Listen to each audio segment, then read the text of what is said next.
que esa construcción cuando se realizó no tenía ese techo, tenía otro tipo de techo. No tenía este techo ni estaba preparado para un segundo nivel.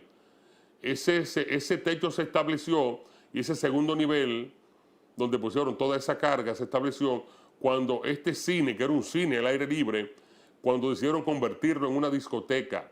Entonces le establecieron el techo. Por esa razón, esa discoteca tan grande, tan amplia, no tenía columnas en ninguna parte. Por lo que este techo no tenía bases para sostenerlo. Yo no soy ingeniero. Las personas que visitaron Jet Set, cuando estaba funcionando, se daban cuenta que eso era una sabana inmensa. No había columnas que soportaran el techo, más un techo con una serie de equipos, plantas eléctricas, tinacos.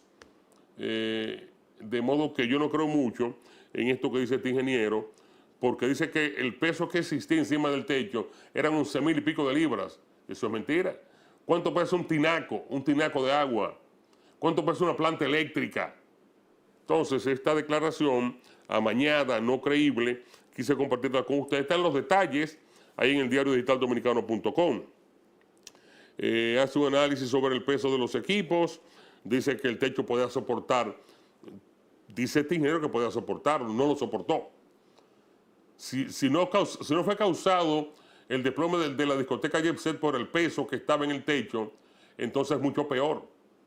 Entonces significa que la estructura tenía problemas.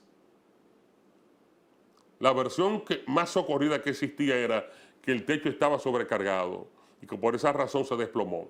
Ahora dice este ingeniero que no, que el peso del techo no era tanto para desplomarlo, sino que debido a otra razón se desplomó. Entonces habían problemas estructurales, las llamadas columnas, las llamadas vigas, si es que tenía vigas.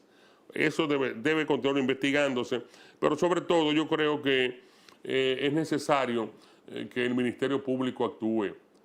Hace cerca de prácticamente 2 o 3 semanas, la ONESVIE, la institución que estaba haciendo la evaluación post-colapso de la discoteca Jet Set, que es una institución del gobierno, supuestamente ya tenían el levantamiento, el análisis de lo que había ocurrido, pero esto no se ha dado a conocer públicamente y tampoco el Ministerio Público ha actuado en torno a esta situación.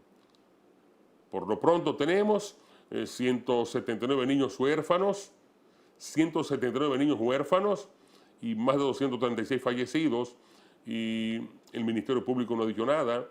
No se sabe cuál será la suerte que va a correr el señor Antonio Espaillat. No se sabe dónde está Antonio Espaillat. Lo que sí se sabe es que aparentemente alguien está protegiendo al señor Espaillat, al señor Antonio Espaillat. Hay sectores que lo están protegiendo, dicen que es desde el gobierno que protegen al señor Espaillat, porque el individuo que era el abogado del gobierno, que era abogado Luis Abinader, renunció a su posición de abogado del Estado para defender a Antonio Espaillat. Se dice que hubo un contrato económico muy fuerte, y este señor que se hizo millonario actuando como abogado del Estado, es una persona del entorno de Luis Abinader, prefirió abandonar ese contrato con el Estado para defender a Antonio Espaillat. Pero lo más preocupante de todo esto es que el Ministerio Público no ha dicho nada. Está pasando el tiempo, se está apostando al olvido, por decirlo así, y no debe ser. Son 236 muertos, 179 huérfanos, 179 huérfanos, producto de esta catástrofe, y no hay un solo preso, no hay un solo investigado, no se está investigando a nadie. O sea, no hay ningún tipo de investigación. No hay una persona presa. Entonces, el pueblo está esperando una respuesta en torno a esto. Vamos a esperar qué pasa con los responsables del desplome de esta discoteca. El estudio que hizo la ONESVIE no se dio a conocer públicamente, pero ese es el cuerpo del delito, el desplome de este techo que arrojó más de 200 muertos. Es así. Bueno, ya en otro orden, para finalizar este bloque, el presidente Luis Abinader está en un periplo internacional está en Francia desde el pasado domingo, desde ayer domingo está en Francia, desde el sábado me parece. Fue invitado a cenar por el presidente de Francia, por Macron y su esposa. Parte de esta cena con Macron y su esposa, también es una cena que le fue brindada por Emmanuel Macron y su esposa, tanto a Luis Abinader y a la primera dama. Pues importante este encuentro, este acercamiento.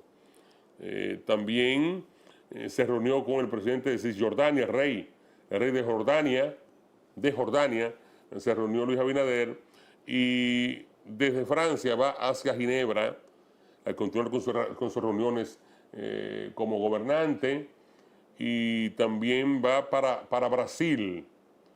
En este recorrido, Luis Abinader, desde Francia, repito, va para Brasil, va para Ginebra, pero él lanzó su voz de alarma hoy con una noticia en la Asamblea de la ONU, donde Luis Abinader pide en la Asamblea de la ONU salvar los océanos. Creo que lo más importante de este viaje hasta ahora, el presidente de la República Dominicana, Luis Abinader, reiteró su llamado a que la Asamblea General de las Naciones Unidas reconozca y atienda con carácter de urgencia la proliferación del sargazo en el Caribe. En la Conferencia de Naciones Unidas sobre los océanos dijo que los países insulares del Caribe están siendo duramente golpeados por el cambio climático y que el fenómeno del sargazo ha dejado de ser estacional para convertirse en una amenaza estructural. Necesitamos que esta amenaza sea reconocida como lo que es, una emergencia regional. Debemos actuar como la comunidad que somos, con responsabilidad compartida y solidaridad activa. El mar que nos une como renglón también nos llama a una respuesta colectiva. Por ello reiteramos nuestro llamado para que la Asamblea General de las Naciones Unidas conozca y atienda con urgencia esta situación y que se active una respuesta global y coordinada. Según estimaciones citadas por Luis Abinader, entre 0.62 y 0.93 millones de toneladas métricas de sargazo podrían llegar este año a las costas dominicanas. En un escenario extremo, este valor podría superar el 1.000.000 de toneladas, dependiendo de las condiciones ambientales y las corrientes marinas, advirtió. Recordó que esta proliferación impacta directamente en la biodiversidad, en la salud pública y en sectores estratégicos como el turismo y la pesca, pilares fundamentales de las economías isleñas. El gobernante dominicano también expuso ante los líderes del mundo los esfuerzos de su país para avanzar hacia una gestión sostenible del espacio marítimo.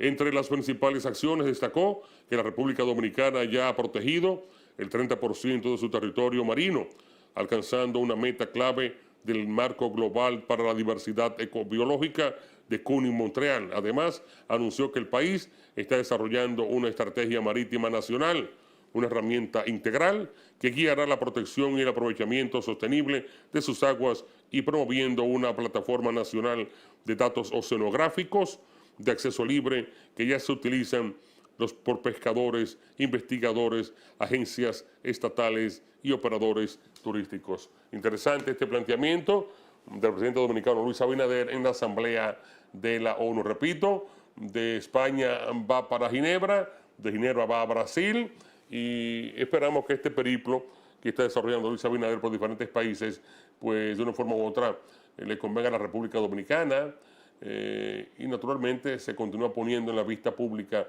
del mundo pues las posiciones de un estadista de la categoría del presidente Luis Abinader. Amigos, este es su programa Agenda Libre. Yo soy Charlie Carvajal. Vamos a la pausa. Retornamos en breve con más contenido.